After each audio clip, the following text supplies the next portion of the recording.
ഇന്ന് ഓഗസ്റ്റ് 14 ഇന്നാണ് കുടുവിൻ്റെ കിലുവിൻ്റെ സ്കൂളിൽ സ്വാതന്ത്ര്യദിനത്തിൻ്റെ പരിപാടികളുള്ളത്. അപ്പോൾ ബ്രേക്ക്ഫാസ്റ്റും ലഞ്ചും ഒക്കെ ഞാൻ അങ്ങ് ഇഡ്ഡലിയും സാമ്പാറിലും ഒതുക്കാമെന്ന് വിചാരിച്ചു. അപ്പോൾ ആ പണി കഴിഞ്ഞിട്ട് അടുക്കള ഒന്ന് ഒതുക്കിയിട്ട് നേരെ ഞാൻ കുടുവിൻ്റെ അടുത്തേക്ക് വന്നിട്ടുണ്ട്. അപ്പോൾ കുടു ഈ സംഭവമൊക്കെ ഇട്ടിട്ടുണ്ട്. ഇട്ട് വന്നപ്പോഴേക്കും പെറ്റിക്കോട്ട് അവിടെ ഇവിടെയൊക്കെ കാണുന്നുണ്ട്. അപ്പോൾ ഞാൻ അവളോട് പറഞ്ഞു ആ പെറ്റിക്കോട്ട് മാറ്റിയിട്ട് കഴുത്ത് നല്ല ഇറക്കമുള്ള പെറ്റിക്കോട്ട് ഇടാൻ പറഞ്ഞിട്ട് രണ്ടാമത്തെ അവൾ പെറ്റിക്കോട്ട് മാറാൻ പോയി വന്നിട്ടുണ്ട്. അങ്ങനെ നമ്മളിതാ മേക്കപ്പ് തുടങ്ങിയിട്ടുണ്ട്. ഇത് ആക്ച്വലി വലിയ ആളുടെ ഡ്രസ്സാട്ടോ. അപ്പോൾ അതുകൊണ്ട് നമ്മൾ പിന്നൊക്കെ വെച്ചൊന്ന് അഡ്ജസ്റ്റ് ചെയ്ത് വേണം ഉടുക്കാൻ വേണ്ടിയിട്ട്. ലാസ്റ്റ് സമയത്ത് നമ്മൾ പോയിട്ടുണ്ട് അന്വേഷിച്ചിട്ടുണ്ടായിരുന്നത്. അതുകൊണ്ട് എല്ലാം സെറ്റുകളും ഓട്ടം പോയിട്ടുണ്ടായിരുന്നു. പിന്നെ കിട്ടിയത് വെച്ച് നമ്മൾ അങ്ങോട്ട് അഡ്ജസ്റ്റ് ചെയ്യാണ്.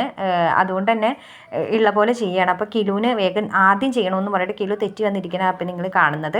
അപ്പോൾ ഏകദേശം പരിപാടികൾ കഴിഞ്ഞു. ഇനി മുഖത്ത് കുറച്ച് പുട്ടി ഞാൻ ഇട്ട് കൊടുത്തിട്ടുണ്ട്. അതിൻ്റെ ശേഷം ഇനി നന്നായിട്ട് കണ്ണെഴുതണം. കുടുവിൻ്റെ കണ്ണ് ചെറുതായതുകൊണ്ട് പോലെ നോക്കി തന്നെ എഴുതിയാലേ ആ ഒരു ഭംഗി കിട്ടുള്ളൂ.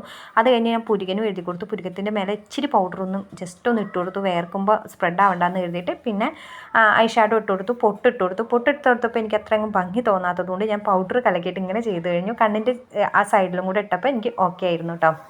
അത് കഴിഞ്ഞ് നമ്മൾ മുടി ഉണ്ടക്കെട്ട് കെട്ടാമെന്നാണ് വിചാരിക്കുന്നത്. പിന്നെ ഓർണമെൻറ്റ്സ് ഇട്ടു. ഈ ഓർണമെൻറ്റ്സും സാധനങ്ങളും മേക്കപ്പും ഒക്കെ എൻ്റെതാണ് കേട്ടോ. ഈ ഡ്രസ്സ് മാത്രമാണ് നമ്മൾ വാടകയ്ക്ക് വാങ്ങിയത്. 350 രൂപയായിരുന്നു ഡ്രസ്സിൻ്റെ വാടക. അത് മതിയല്ലോ, സ്കൂളിലെ പ്രോഗ്രാം അല്ലേ. പിന്നെ വലിയ കോമ്പറ്റീഷൻ ഒന്നും അല്ലല്ലോ, നമ്മളെ കൊണ്ട് പറ്റുന്ന മാതിരി ചെയ്യുക. അത് കണ്ട് കുട്ടികൾ വളരുക, അതാണ് വേണ്ടത്. അല്ലാതെ ഓവറായിട്ട് കാട്ടിക്കൂട്ടേണ്ട ആവശ്യമില്ല. അപ്പോൾ അതിൻ്റെ ഇടയിൽ എനിക്കൊരു കോൾ വന്നതാട്ടോ. കാരണം ഞാൻ ഇന്നലെ വരെ സാരി ഉടുപ്പിക്കാമെന്നായിരുന്നു എൻ്റെ പ്ലാൻ ഉണ്ടായിരുന്നത്. സാരി കിട്ടാത്തതുകൊണ്ടാണ് മാറ്റിയത്. അങ്ങനെ ഞങ്ങളിതാ മാറ്റി പുറപ്പെട്ട് സ്കൂളിലേക്ക്